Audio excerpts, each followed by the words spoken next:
Good morning. Hi friends. இன்னைக்கு ladies பற்றின விஷயம் தான் பேச போகிறோம். என்ன உங்களுக்கு காப்பர்ட்டி த்ரெட்டு விழுந்துருச்சு, ரொம்ப நாளாக எடுக்காமல் அவஸ்தைப்பட்டுட்டு இருக்கீங்களா? அப்புறம் நிறைய பேருக்கு கருப்பைக்குள்ள சத வளர்ச்சி இருக்குது, அது எப்படி எடுக்குதுன்னு தெரியாமல் முடிச்சுட்டு இருக்கீங்களா? இதுக்கான ஒரே தீர்வு ஹிஸ்ட்ரோஸ்கோப் தாங்க. ஸோ ஹிஸ்ட்ரோஸ்கோப் பற்றி தான் இப்போ நம்ம பேச போகிறோம். இதை பற்றின டீட்டெயில்ஸ் ஒன்று எக்ஸ்ட்ரா வேணும்னா எங்கள் பேஜை ஃபாலோ பண்ணுங்கள், எங்கள் யூடியூப் சேனலை சப்ஸ்கிரைப் பண்ணுங்கள். ஸோ ஹிஸ்ட்ரோஸ்கோப்னா என்ன? ஃபர்ஸ்ட் ஹிஸ்ட்ரோஸ்கோப்னா கருப்பை வாய்க்குள்ள ஒரு கேமரா விட்டு நம்ம கர்ப்பப்பைக்குள்ள இருக்க எல்லா அறைகளும் பிளஸ் அந்த டியூபோட பேட்டன்சி, டியூபோட ஓட்டைகள் நல்லா இருக்கான்னு பாக்குறதுக்கு தான் ஹிஸ்ட்ரோஸ்கோப்.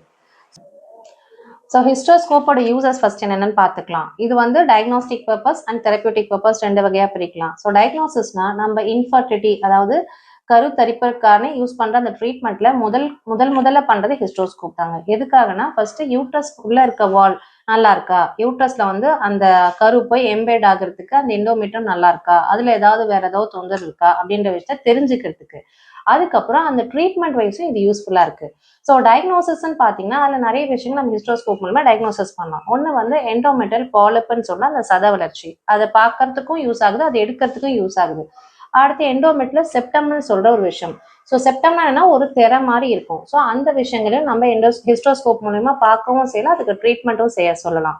மூணாவதா பார்த்தா யூட்ரைன் அனாமலிஸ்ன்னு சொல்லுவோம். அனாமலிஸ்னா அந்த செப்டமே சில சமயம் ரொம்ப திக்கா வந்து ரெண்டு பிளவாவே யூட்ரஸ் ரெண்டு பிளவா இருக்க மாதிரியோ, இல்லை ஒரு ஆக்வேட் யூட்ரஸ்ன்னு சொல்ற மாதிரி, ஒரு ஹார்டின் ஷேப் யூட்ரஸ், ஸோ இந்த மாதிரி எல்லா விஷயங்களையுமே வந்துட்டு நம்ம திரை எப்படி இருக்குன்ற விஷயத்த நம்ம ஹிஸ்ட்ரோஸ்கோப் மூலியமாவும் பார்க்கலாம். கூட வந்துட்டு நம்ம லேப்ராஸ்கோப்பியும் ஹிஸ்ட்ரோஸ்கோப் மூலமா பண்ணும்போது இன்னும் கொஞ்சம் நம்ம இன்ஃபர்டிலிட்டிக்காகவும் அடுத்த கட்டமா நம்ம ட்ரீட்மெண்ட் வைஸ் பண்ணும்போதும் எல்லா விஷயங்களும் பரிபூர்ணமா யூட்ரஸ் பத்தின டீடைல்ஸ் ஃபுல்லாவே தெரிஞ்சுக்க முடியுது. அடுத்த கட்டமா ஆர்பிஓசின்னு சொல்ல ரீடைன் ப்ராடக்ட், சில சமயத்துல அபார்ஷன் பண்ணும்போது சின்ன சின்ன பெட்ஸ் வந்து யூட்ரஸ்குள்ளே இருக்கும்.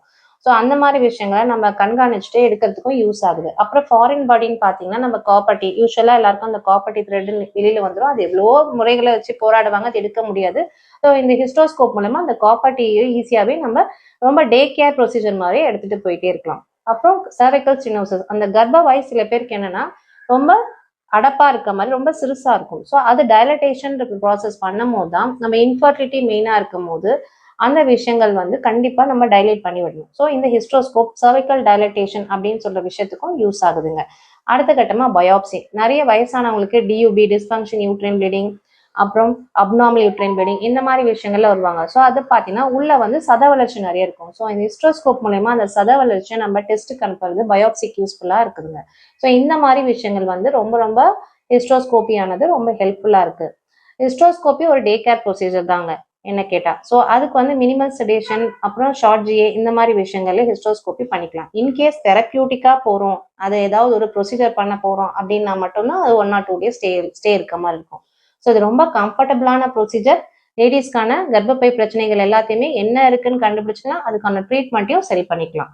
ஸோ அவ்வளோதாங்க. இதை பற்றின டீட்டெயில்ஸ் ஏதாவது வேணும்னா எங்கள் பேஜை ஃபாலோ பண்ணுங்க, எங்கள் யூடியூப் சேனலை சப்ஸ்கிரைப் பண்ணுங்க. தேங்க்யூ.